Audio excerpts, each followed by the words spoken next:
Muito boa noite, muito bem-vindos. Vamos começar com o livro Agenda Cristã de André Luiz, psicografado, claro, por Chico Xavier. Questão de escolha.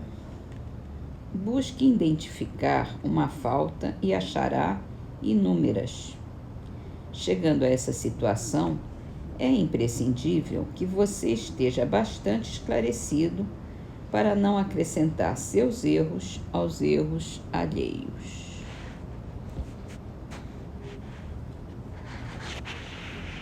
Livro dos Espíritos, ainda no item Ressurreição da Carne, é uma pergunta respondida por São Luís. É a pergunta 1011.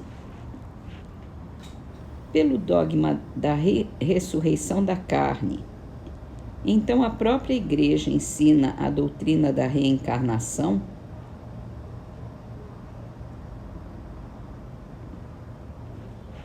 E São Luís responde: é evidente. Além disso, essa doutrina decorre de muitas coisas que têm passado despercebidas, que dentro em pouco se compreenderão neste sentido. Em breve se reconhecerá que o Espiritismo ressalta a cada passo do texto das Escrituras Sagradas. Os espíritos, portanto, não vêm subverter a religião como alguns pretendem. Vêm, ao contrário, confirmá-la, sancioná-la por provas irrecusáveis.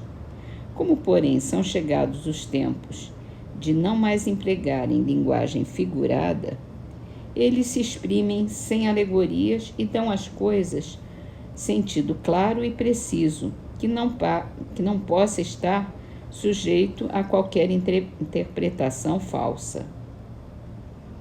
Eis porque, daqui a algum tempo, será muito maior do que é hoje o número de pessoas sinceramente religiosas e crentes. Vamos salientar que no século XIX teve um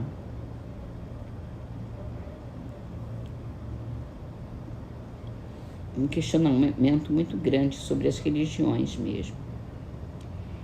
E logo após nós temos uma nota de Kardec. Efetivamente, a ciência demonstra a impossibilidade da ressurreição segundo a ideia vulgar. Se os despojos do corpo humano se conservassem homogêneos, embora dispersos e reduzidos a pó, ainda se conceberia que pudessem se reunir em dado momento. As coisas, porém, não se passam assim. O corpo é formado de elementos diversos, oxigênio, hidrogênio, azoto, carbono, etc.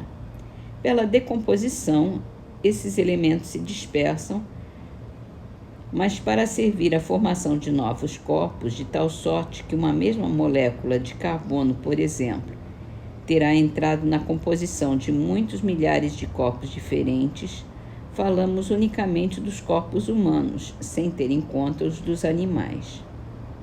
Que um indivíduo tem talvez em seu corpo moléculas que já pertenceram a homens das primitivas idades do mundo, que essas moléculas orgânicas que absorvem nos alimentos provém possivelmente do corpo de tal outro indivíduo que conheceram e assim por diante.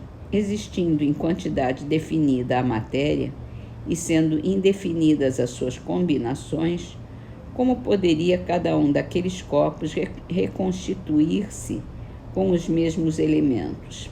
Aí há a impossibilidade material. Racionalmente, pois, não se pode admitir a ressurreição da carne senão como uma figura simbólica do fenômeno da própria reencarnação. E então nada mais há que a berre da razão que esteja em contradição com os dados da ciência. É exato que, segundo o dogma, essa ressurreição só no fim dos tempos se dará, ao passo que, segundo a doutrina espírita, ocorre todos os dias. Nesse quadro de julgamento final, porém, não haverá uma grande e bela imagem a ocultar sob o véu da alegoria uma dessas verdades imutáveis, em presenças das quais deixará de haver céticos, desde que lhe seja restituída a verdadeira significação. Dignem-se de meditar a teoria espírita sobre o futuro das almas e sobre a sorte que lhes cabe, por efeito das diferentes provas que lhes cumpre sofrer, e verão que, exceção feita da simultaneidade, o juízo que as condena ou absolve não é uma ficção como pensam os incrédulos. Notemos mais que aquela teoria é a consequência natural da pluralidade dos mundos, hoje perfeitamente admitida, enquanto, segundo a doutrina do juízo final, a Terra passa por ser o único mundo habitado. Vamos então para o livro A Gênese, continuando a falar sobre presciência.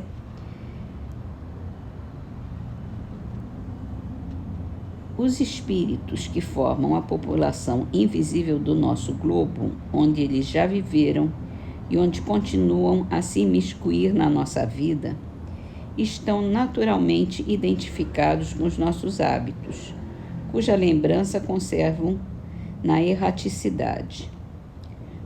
Poderão, por conseguinte, com maior facilidade, determinar datas aos acontecimentos futuros, desde que os conheçam.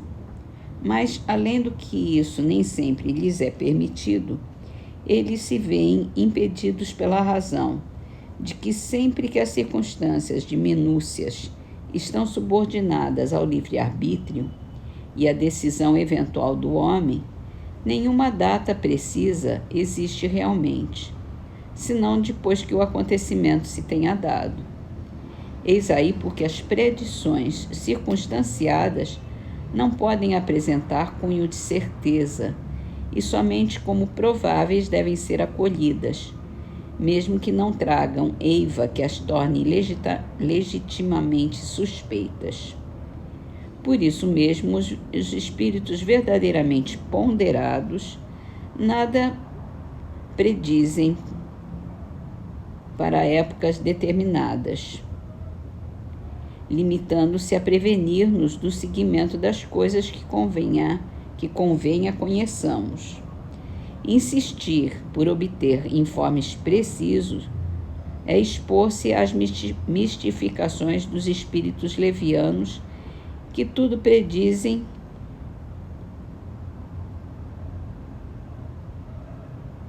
sem se preocuparem com a verdade, divertindo-se com os terrores e as decepções que causam. É isso, muito certo. Vamos então encerrar a nossa leitura com a poesia de Alfredo Nora, Trabalho. Trabalho, a santa oficina de que a vida se engalana, é a glória da luta humana de que a terra se ilumina. Escola, templo, doutrina, de que a alegria promana, serviço é força que irmana, cria, eleva, disciplina. Preguiça imita a gangrena, estraga, arrasa, envenena, onde vazia se infuna. Quem vive só de poltrona não melhora, nem se abona, e a morte se mancomuna. Essa poesia está no livro Poetas Redivivos, também psicografado por Chico Xavier.